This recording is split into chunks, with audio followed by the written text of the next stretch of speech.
भाई Drew McIntyre ने semi Zen की हेल्प की, लेकिन सेमी ज़ेन ने ड्रू मैकिंटायर को ही उड़ा दिया। ये क्यों, कब, कैसे हुआ, सारी बातें हुई आज की स्मैकडाउन में। तो देर किस बात की, चलते हैं रिव्यू की तरफ। शो की शुरुआत होती है टिफनी से और मैं ये सोच रहा था कि भाई शो की शुरुआत करनी है तो कुछ धमाके से करो ना भाई। मतलब टिफनी स्ट्रेटन से कौन शो शुरू करता है भाई। टिफनी आके फिर यही बोलती है कि 3 महीने हो चुके हैं, मैंने अपना टाइटल गवा दिया, अब मुझे फिर से चांस मिला है एलिमिनेशन चैम्बर का, तो ये जाने नहीं दूंगी। उसके बाद वहां पे लैश लेजेंड और नाया जैक्स भी आ जाते हैं। अब नाया जैक्स और टिफनी का क्या रिश्ता है वो आप सबको पता है। वो आकर डायलॉग मारने लगी, मुझे तो ये सेगमेंट बिल्कुल अच्छा नहीं लगा। उसके बाद रिया रिप्ली और ईयो स्काई भी वहां पे आ गई, जहां पे रिया रिप्ली ने भी अच्छे डायलॉग मारे। और सच में स्मैकडाउन की शुरुआत में ही ये सेगमेंट मुझे सही नहीं लगा। मतलब मुझे पता चल गया कि आज की स्मैकडाउन नॉर्मल होने वाली है। उसके बाद रिया रिप्ली और ईयो स्काई का मैच हुआ टैग टीम टाइटल्स के लिए लैश लेजेंड और नाया जैक्स के साथ। अब इस मैच में इतनी ज्यादा उम्मीद नहीं थी, मुझे लगा था कि स्मैकडाउन आज नॉर्मल होगी, लेकिन ये मैच अच्छी गई। और इस मैच की एंडिंग कुछ इस तरह से हुई कि चारों वुमेन्स रिंग साइड पे लड़ रही थी और लड़ते लड़ते एक दूसरे को फोड़ दिया। ईयो स्काई ने नाया जैक्स को टेबल पे मार दिया और लैश लेजेंड ने रिया रिप्ली को टाइम कीपर्स एरिया में। मतलब ये देखने में मजा आया कि इनके बीच में कुछ तो पर्सनल दिखाया, लेकिन मैच डिस्क्वालीफाई हो गई। इसका मतलब रिया रिप्ली और ईयो स्काई अपने टाइटल रिटेन कर लेते हैं। फिर बैक स्टेज में हमें कोडी रोज दिखे, जहां पे कोडी रोज ये बोलते हैं कि बस 2 मैचेस मुझे जीतनी है, एक क्वालिफाइंग मैच और एक एलिमिनेशन चैम्बर मैच। फिर मैं अपने टाइटल और ड्रू मैकिंटायर दोनों के करीब आ जाऊंगा और इस बार मैं अपना टाइटल वापस लेके रहूंगा। अब कोडी रोड्स ने तो ये बोला, लेकिन ड्रू मैकिंटायर इस पे क्या रिस्पॉन्स करता है वो पता चला हमें एंड में। फिर रिंग में आते हैं कार्मेलो हैव्स। कार्मेलो हैव्स आकर ही बताते हैं कि नेक्स्ट वीक उसकी क्वालिफाइंग मैच होने वाली है ट्रिक विलियम और डेमियन प्रीस्ट के अगेंस्ट। फिर साथ साथ कार्मेलो हैव्स ने वहां पे टाइटल शॉट भी दे दी इलिया ड्रैगुनोव को। इलिया ड्रैगुनोव ने जैसे ही रिंग में एंट्री ली तभी वहां पे सोलो सिकोआ और उसकी MFTs आ गई। सोलो सिकोआ ने आकर इलिया ड्रैगुनोव को बोला कि एक और चांस इसको, मतलब तू कितनी बार हार चुका है, अब निकल यहाँ से, लाइन मुझसे स्टार्ट होगी। मतलब सोलो सिकोआ उसको सीधा बोल रहे थे कि भाई जा, तू पहले ही मैच ले चुका है, अब की मैच मैं लूंगा। उसके बाद सोलो सिकोआ और उसकी पूरी MFTs मारना शुरू हो गई कार्मेलो और इलिया ड्रैगुनोव को। वो चीज देखकर वहां पे मैट कार्डोना और अपोलो क्रूज भी आ जाते हैं, लेकिन नंबर गेम में ये भी फंस जाते हैं। फिर नंबर इक्वल करने आ जाते हैं वहां पे शिंसुके नाकामोरा। शिंसुके जैसे ही आया पूरी MFTs को मार के रिंग साइड से भगा दिया। उसके बाद जनरल मैनेजर आ गया। जनरल मैनेजर ने बोला कि कितना मस्त माहौल है यहाँ पे और यूनाइटेड स्टेट ओपन चैलेंज को छोड़ो, हम करते हैं 10 मैन टैग मैच। तभी इनका मैच फिक्स हो गया, MFTs versus Shinsuke Nakamura, Carmelo Hayes, Ilia Dragunov, Apollo Crews और मैट कार्डोना के बीच में। और इस मैच में देखकर बस एक ही फीलिंग आ रही थी कि भाई बाकी सबका तो खैर है, पर इस टाला टोंगा को कौन मारेगा। और वही हुआ, टाला टोंगा को लिटरली 5 बंदों ने मिलकर गिराया रिंग से और ये चीज देखकर मजा आ गया।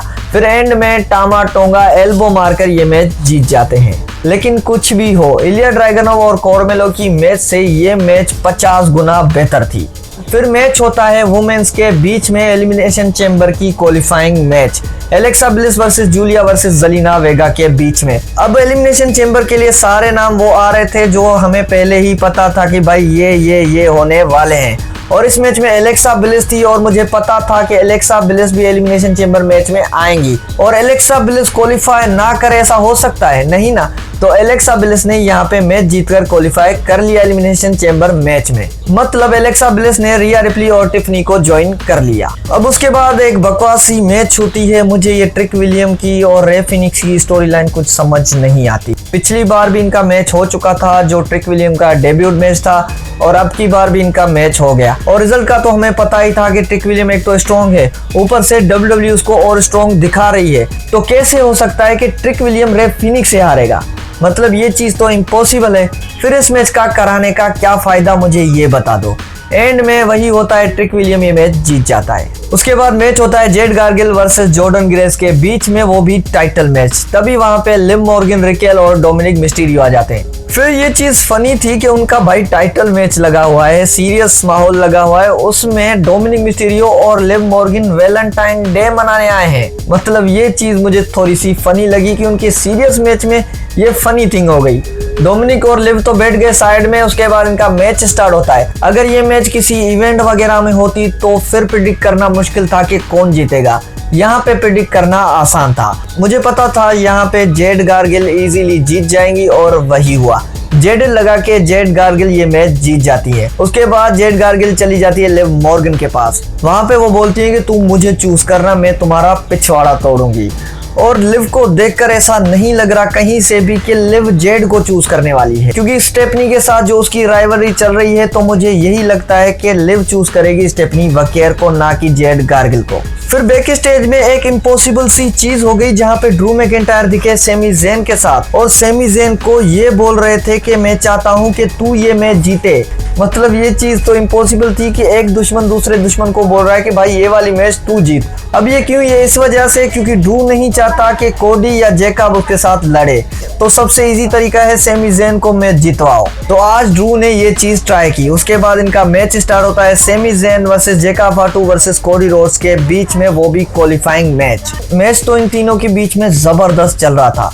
पर एंड में जब जैकब फाटू ने मूनसॉल्ट लगाया और वो जीतने ही वाले थे, तब वहां पे ड्रू मैकिंटायर आके उनको क्लेमोर मार देता है। फिर ड्रू मैकिंटायर जैकब को रिंग के नीचे उतार देता है। तभी वहां पे कोडी आ जाता है, ड्रू मैकिंटायर को मारने की कोशिश करता है, लेकिन ड्रू मैकिंटायर ने भी उसको पोस्ट पे मार दिया। फिर ड्रू मैकिंटायर ने जो पटका है जैकब फाटू को टेबल पे, भाई ये चीज देखकर मजा ही आ गया। मतलब जिस स्टोरी लाइन में ड्रू मैकिंटायर हो उसमें मिर्च मसाला ना हो, ऐसा हो सकता है?